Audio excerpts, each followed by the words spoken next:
Hello, thank you for joining today as Dr. John Aller and I discuss the definition, diagnoses, and treatment options for oppositional defiant disorders. My name is John Jordan, and I'm a student at University of Louisiana at Lafayette. In my profession of teaching martial arts, I've encountered many different varieties of people and children, and because some of the problems I faced involved dealing with and coaching children that the parents had no idea what to do with because of their undiagnosed or diagnosed condition. So here we are. Myself, I've used Brazilian Jiu-Jitsu in the sportive aspect for a long time. I've competed all over the world on the world stage at the most illustrious tournaments, and I've placed and earned titles. But at the end of the day, I am not interested in competing and being a competitor. I am interested in preventing children from feeling the effects of bullying. One thing that all humans have is a twitch instinct. So if somebody tosses a ball at you, the natural instinct for most people is to close their eyes and protect themselves. That's a twitch instinct. Now in Brazilian Jiu-Jitsu, we practice dampening that effect and replacing it with reflexes. Thank you for watching. Now allow me to introduce the co-author, Dr. John Aller Jr., as we define oppositional defiance disorder. The problem is increasingly common in schools, clinics, hospitals, the world at large, and particularly, of course, in prisons, often treated by MDs in psychiatry with medications. But here we're talking about therapeutic approaches that could arrest the downward spiral before it goes from acting out in schools to extreme violence, potentially in schools or elsewhere. I met the principal author, Mr. John Robert Jordan, in my class on anatomy and physiology. We're talking about the head and neck, and in particular the carotid sinus and carotid glomus. We talked about the fact that the word karotides in Greek means to plunge into a deep sleep or stupefy. Little did I know that I had an expert, Mr. Jordan, in my class who was able later on to demonstrate for me about 12 different ways to set up a chokehold. He also introduced me to the idea of his bully-proofing classes at the Gracie Gymnasium. He runs, co-owns and co-runs in Youngsville. The key, he explained, was teaching individuals impacted either by bullying or being a bully healthy social skills for communication, also the tools for social interaction, even physical contact, especially physical contact, that would enable them to de-escalate and reduce a potentially violent situation without ever throwing a punch or kick. I liked the idea right off and was intrigued to learn that Mr. Jordan was interested in working on a PhD dealing with this subject matter. So I'm going to introduce the topic and then turn things over to him about midway through. Conduct disorders come in many different forms, go by different names. ODDs are defined by the Mayo Clinic indirectly and tentatively in terms of symptoms. They say if your child or teenager has a frequent and persistent pattern of anger, irritability, arguing, defiance, or vindictiveness toward you and other authority figures, he or she may have oppositional defiant disorder. Notice that there are many different ways to describe it, and also this is a pretty tentative definition. They won't come out and say if the kid does this, they're in this category.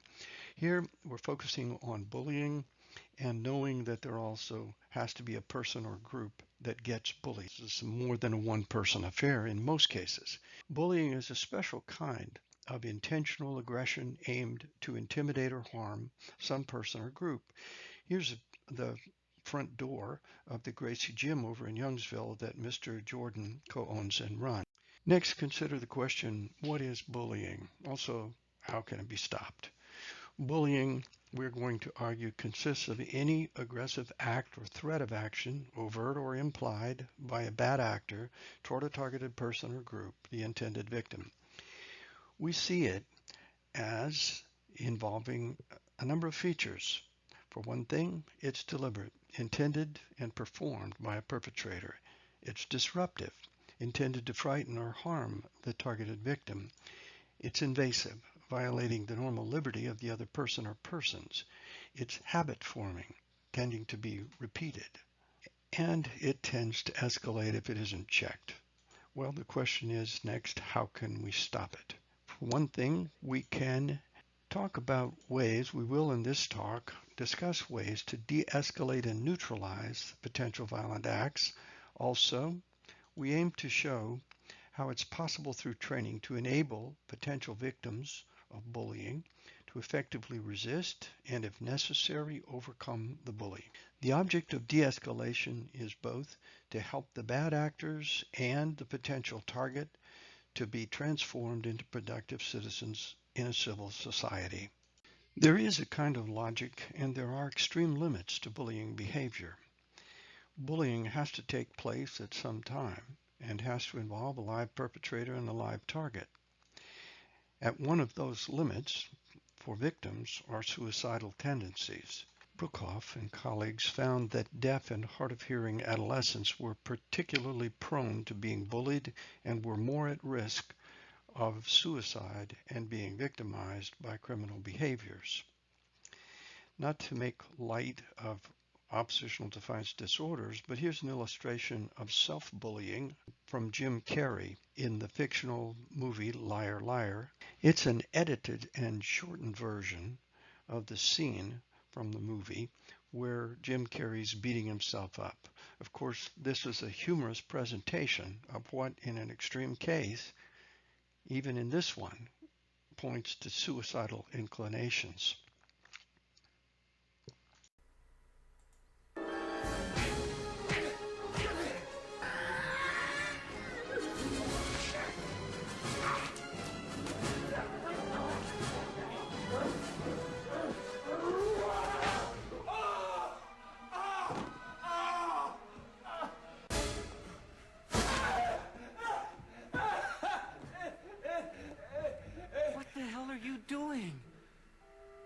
I'm kicking my ass, do you mind?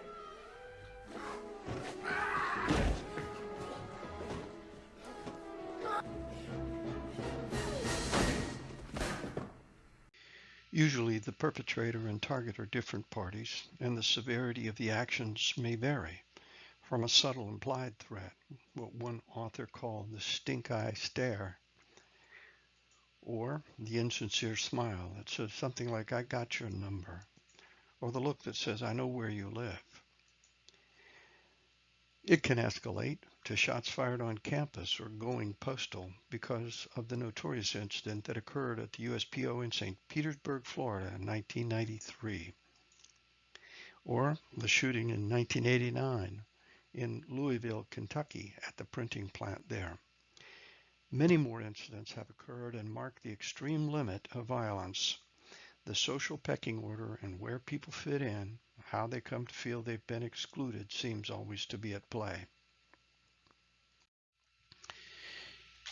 At the University of Louisiana, all employees are required to go through some hours of training for the possibility of what are referred to as shots fired on campus. Here's a screenshot of some of that training. In the next video, we'll pick off a clip from that training to show some of the things that are discussed in it and the upper limit of bullying and what it's considered to be on our own campus.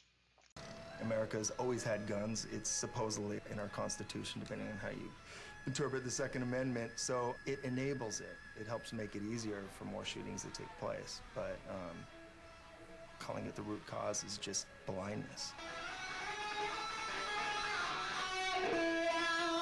A 14-year-old freshman with a handgun opened fire on the students gathered for prayer. They say the shooter carried 5 stolen weapons to school, 2 rifles, 2 shotguns. I think that Paducah is a really wonderful place to grow up. I mean, it was small to me, but also big in the same way. And I also just really felt like everyone was very close. We're on first name basis with each other. We know a little bit about each other. Most of us don't have big secrets. Spent every bit of my life within 20, 30 miles of here. Books, backpacks, and blood mark the hall where the 14-year-old freshman with a handgun opened fire on the students gathered for prayer. 14-year-old Nicole Hadley, 15-year-old Casey Steger, and 17-year-old Jessica James were killed. The prayer group met in a circle around the lobby every morning, and they offered prayer requests, and then they would hold hands and they would pray. I actually remember a lot from that morning. The very first girl gets shot in the head, and I remember standing there looking at her thinking, this is just a joke, this isn't real, this couldn't happen here. The shooter was standing right over there in front of the gun case. And I remember hearing the gunshots around me and thinking that it was firecrackers. And I'd never heard a gun in real life. I'd always heard guns on TV, and those don't sound like real guns at all. I heard this noise and I thought, oh great, somebody shot firecrackers off in the lobby. So I came out the door, and when I did, there was a massive rush of kids coming down the hall. After 3 slow pops, I remember there was a huge spray of bullets after that, and I was shot in the spray of bullet. Missy was here, so I came down to her, and her sister was there, and so I talked to her and said, Missy, are you okay? I couldn't feel my stomach, I couldn't feel my legs. I knew I was paralyzed. And Casey, she never gained consciousness. She was my firstborn, and since I was adopted, the first time I saw her was the first time I ever saw anybody that I was related to by blood. So she was really special. She was a very determined young lady. She decided in 6th grade that she wanted to be a police officer and never wavered. She talked to me one time about a freshman named Michael asking her out, and she did not want to go. The way she described it, I feel certain it was the shooter. I saw Michael standing against the wall with a .22 Ruger automatic in his hand. I started towards him. There wasn't going to be anyone coming. There wasn't any police. There wasn't going to be any help coming. I knew that, and I'm the principal. And I thought, you've got to get that gun before he changes clips. As I moved towards him, he just laid the gun down. After he was done shooting, I remember thinking, I can't believe it was Michael. And I was so confused and thinking, why did he do this? And like Carneo. Spell it, please. C-A-R-N-E-A-L. And that makes you 14. I met him in the hallway, and he had a blanket, duct tape on the ends of it. And I asked him what it was. He told me it was a project for school. And then he pulled some earplugs out of his pocket, put them in his ears. And I asked him if he was going to wear those for first period and, block the teacher out. I remember putting the earplugs in. I heard in my head that I had better do it because, time was running out. And I kept hearing these different things in my head. And now's the time, do it now. And finally I pulled the gun out and I put the earplugs in my ears. I'm not sure which order it was. And I remember holding the gun out in front of me. And I said, that's my dad's gun. The neighbor who the guns were stolen from, it was my friend at the time, Toby Nace, his father. You break in the house? They're in this garage they have, locked up in this gun cave. And I knew where he kept the keys. I really wasn't doing much thinking of my own. I was more just scared, and I hate to say listening to what I was hearing in my head, but that's pretty much what it was. I think the mental instability is a huge factor, but we have to understand why it unfolds the way it does in this particular form, because there are, sadly, many people who suffer from grave mental disorders that don't ever shoot anyone. It is an intersection of a mental disorder which in the young shooters is in its very early stages, where there's tremendous shame and sensitivity among the shooters about how marginal they are, how disturbed they're becoming. The plan was in my head, but it was in a part of my head that wasn't connected with what I was... It wasn't in my conscious mind, because everything that I was doing, don't want to say I was like a robot listening to... But I mean, it was It was an odd thing because I heard in my head to do something and I did it. I just know he wasn't himself that day, last time I talked to him. I called them foreign thoughts for a long time. They were just thoughts in my head that just were there. I thought, well, I wouldn't think that. Somebody must have put that in my head. Well, see, like at the lunch table, we'd talk about stuff. And I don't know, I guess we started talking about bringing a gun to school or something and taking over. And I guess. Okay, you said we, who is we? Like me and Toby and Ace. What I remember is that there was discussion among Michael Carneal and some of his friends of taking over the school. There were discussions that would be a neat thing to do, at least among some of Michael Carneal's friends. We watched a movie called The Basketball Diaries, and in one scene he pulled a gun out of his trench coat and shot kids. And he said, man, I'd like to do that to some of them kids that pick on me. And I just snickered. Films by themselves don't make people kill anybody, but films and books help to define what's seen as positive and alluring, in this case a kind of anti-hero image. It's important to understand that the school shooters are not shooting off at random. They're not exploding without warning. They are planful, they have intended to do what they're doing. And what is their goal? Their goal is to change the way other people around them see them. It's to change their public image. Toby was the only one that you really talked to about taking guns to school. Yeah. Did he know it was this day? Did anybody know it was this day? No. There might have been other kids that had talked about, yeah, that'd be fun to shoot the school up. That might have happened. But I don't think that there were any other kids that had made an emotional commitment to do it. I felt distant from my parents, but my home life, it was as perfect as I can possibly conceive a family being. It was just my dad, he worked 5 days a week, 8 hours a day, probably if that. My mom, she was a stay-at-home mom. It was just me and my sister. She made good grades, and she was always doing good. In the younger shooters in middle schools and high schools, it intersects a pecking order among teenagers that produces terrible feelings of despair in many teenagers, in thousands of them. They don't shoot people, but they do go through a great deal of depression. People at school would say things, why don't you dress nice like your sister, and why don't you do this like your sister? So I had these strange feelings of just kind of alienation and left out. She was all-state in band and all-state in choir, and she was real popular, and she was a senior the year I was a freshman, so she was at the top of the food chain, you know, and I was at the very bottom. A reign of terror inside a Louisville printing plant. And moments later, a parade of innocent victims. The toll, at least 8 dead, 13 wounded, 5 of them critically. The shooter, a worker on disability, quote, looking for bosses. If you look at a link between school shootings and workplace shootings, you only have to go as far as the United States Secret Service report called the Safe School Initiative. And you say, why would they be interested in school violence? And their perspective is, what are the behaviors of a school perpetrator that we could learn about for people who want to attempt to assassinate public figures or who have engaged in similar behavior in the workplace?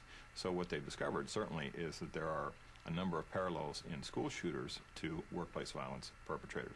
And one of the biggest things that came out of the report is the presence of a third-party threat. The student who took a gun and shot a principal or another student or an ex-girlfriend or something like that did not tell the target, they told another person. This student made a third-party threat to a friend or another student about what they were going to do. And that was really significant from the Secret Service research, because the presence of these types of third-party threats was a significant warning sign not only in the school violence piece but also in the workplace violence studies as well.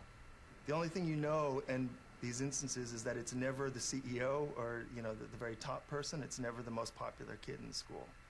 But the other 90% are all capable of it. On the one hand, they are the persons most likely to be targeted. In this slide, we'll talk about them, and in the next, we'll talk about the people who were doing the targeting and who are most apt to go postal. As Dr. Aller and I got into this project, we found a great deal of evidence in the research literature showing the first and foremost amongst those most likely to be victimized are people who are perceived to be low on the pecking order, and this especially includes persons with disorders. That was one of the main draws for getting into this subject matter, and one of the main reasons that I saw this field as a particularly interesting study and why I was drawn to speech-language pathology and audiology in the first place. For instance, persons with autism are likely to be victims. Individuals with ADHD, people with hearing loss, individuals with noticeable articulation issues or disfluencies, or individuals with craniofacial anomalies. In general, all clients likely to be seen by SLP or an AUD are likely targets for bullying. On the other hand, there are the persons most likely to, quote, go postal, quote. At the extreme end of violent bullying in the workplace are those in this category. The Oxford English Dictionary describes such a person as one who is likely to behave in a violent or frenzied manner, especially as a result of stress, specifically to shoot at one's colleagues, especially randomly. Frequently, go postal is used in a weakened sense to mean to get very angry or to fly into a rage. It often involves someone who has been bullied in the past. It may involve someone who is a prescription drug user. For example, Biden and Tadeo in 2019, examining the association between bullying, victimization, and prescription drug misuse among adolescents in the United States in the Journal of Affective Disorders, found that such drug abusers were more apt to go postal. Sturzing, Auslander, and Ratliff and colleagues in 2020 wrote about exploring bully penetration and victimization among adolescent girls in the child welfare system. They looked at bully-only, victim-only, bully-victim, and non-involved roles in the Journal of Interpersonal Violence. They came to the conclusion that childhood abuse, bullying perpetration, victimization, post-traumatic stress, substance misuse, aggression-related beliefs, and self-efficacy, placement type, placement instability, and mental health service use were all factors. Child welfare involved adolescent girls were found to assume all four major role types. They could be the bully only, the victim only, both a bully and a victim, and they could be non-victims. The bully victim rate was approximately 7 times higher than the rate found in nationally representative sample of non-child welfare involved youth. The current study identified post-traumatic stress disorder symptoms, anger, self-sufficiency, and alcohol use as significant correlates of bullying roles. At this point, I'll turn the microphone over to Mr. Jordan to talk about some of his ideas for therapeutic intervention and how therapeutic intervention can work from its early stages, especially in de-escalating the potential for violence downstream. Confidence is a skill that needs to be developed. Some limits will apply to a person's pragmatic abilities, but the goal for this optional training is to build strong prosthetic tools as well as other necessary skills to stop a situation of unwanted attention without outside authoritative intervention. A life built around fear can lead nowhere with healthy outcomes. The truth of the matter is that happy people do not cause terror. In Gracie Jiu-Jitsu bully-proof youth classes, we often use a firefighter analogy to stress the importance of de-escalation. We ask what firefighters use to put out fire. We equate poor choices to adding fuel to the fire and then rationalize why it is a poor plan to make the fire burn hotter when the goal is to put the fire out. If a person is made to feel cornered often enough, they will fight back, sometimes with life-threatening violence. If that same person had the motor skills to simply run away from a fight or the agility to quickly get up if knocked down, they will see other options than deadly force. Michel Foucault was once asked, if you were obliged to describe our actual society in pathological terms, which of its kinds of madness would most impress you? He answers, if you were to push me to an extreme, I would say that our society has been affected by a disease.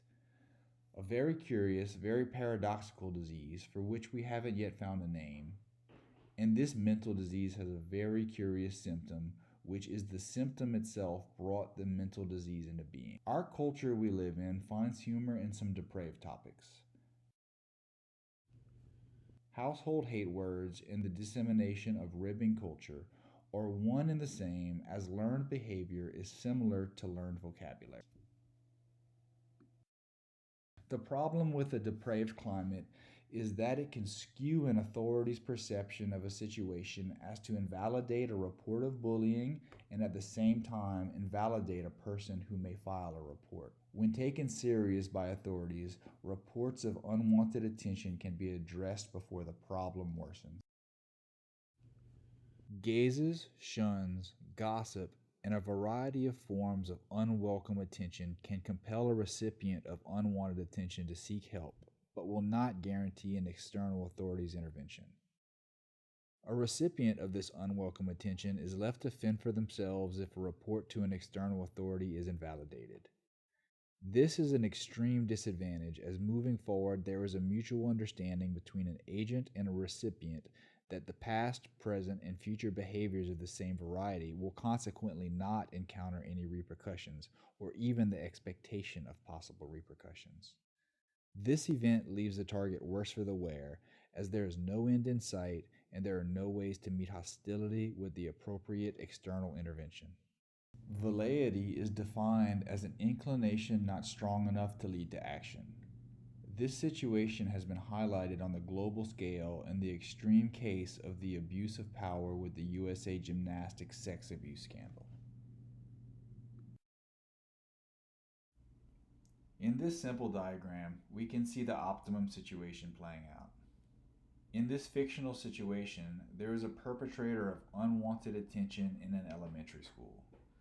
The external authority intervenes and relays the facts to the home of the troubled person and communicates the need for healthy inputs and the limiting of unhealthy inputs, as well as healthy outputs and the limiting of unhealthy outputs for the person involved. The home setting has successfully intervened by contributing healthy inputs as well as arranging a healthy outlet. The person is now more suited to return to school. In this similar diagram, we can see the situation playing out differently. We see the same person in the same school. The external authority intervenes and relays the information to the home authority. This diagram suggests that some aspect of the home setting will unsuccessfully intervene by contributing unhealthy inputs. The unhappy person is now a recipient of this unwanted attention and in turn now less suited to return to their school.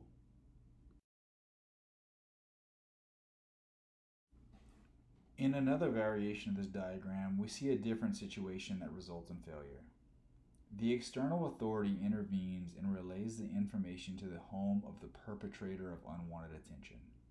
In this diagram, we are depicting a situation where the home setting will react poorly towards the external authority and fail to take the advice into consideration.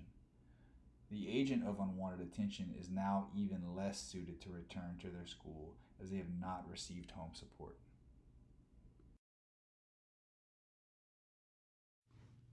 To broadly illustrate the general cycle of agent, home authority, and external authority, we can use this nodule-based diagram. This diagram can show all the variations of the pathways that can either contribute or exacerbate a situation involving unwanted attention.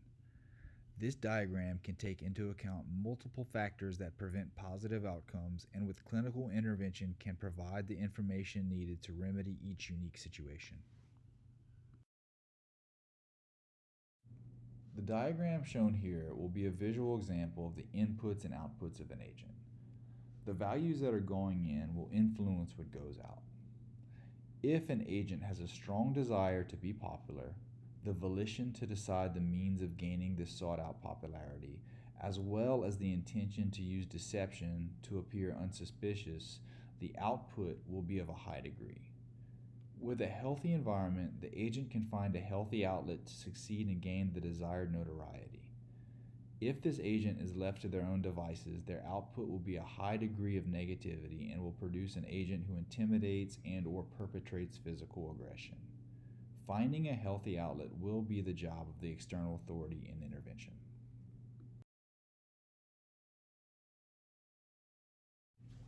There will be a dilemma during intervention. The dilemma is that the home and external authorities will only have half of the respective picture. External authorities may not have a complete time flow relationship with the agent, while the home authority will not observe the agent's daily social nuances.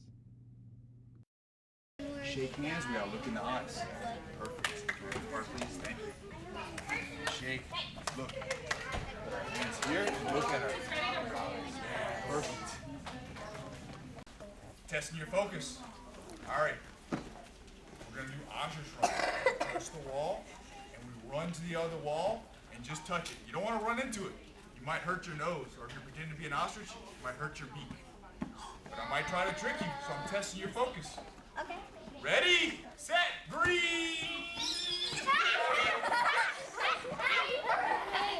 Ready, set, boy! Ready, set, go! Ah!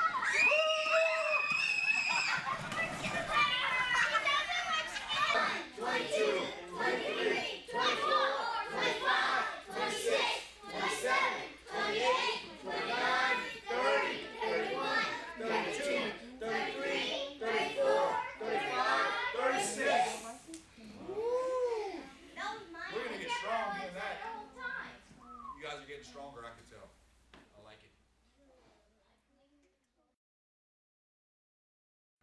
Although this video and the accompanying narrative is just the first step towards a coherent theory of ODDs and towards a workable plan of therapeutic intervention, we believe it describes a kind of support, training, and nurturing environment in which individuals who have been subject to the vicissitudes of ODDs may discover a new balance and outlook for a happier and more secure experience in life. As my research continues and I progress towards a PhD in this area of study, we hope and believe that the understanding of what ODDs really consist of and how they can be treated will become much better understood than it is at present. Thanks for watching, and for more information you may reach out to the authors below.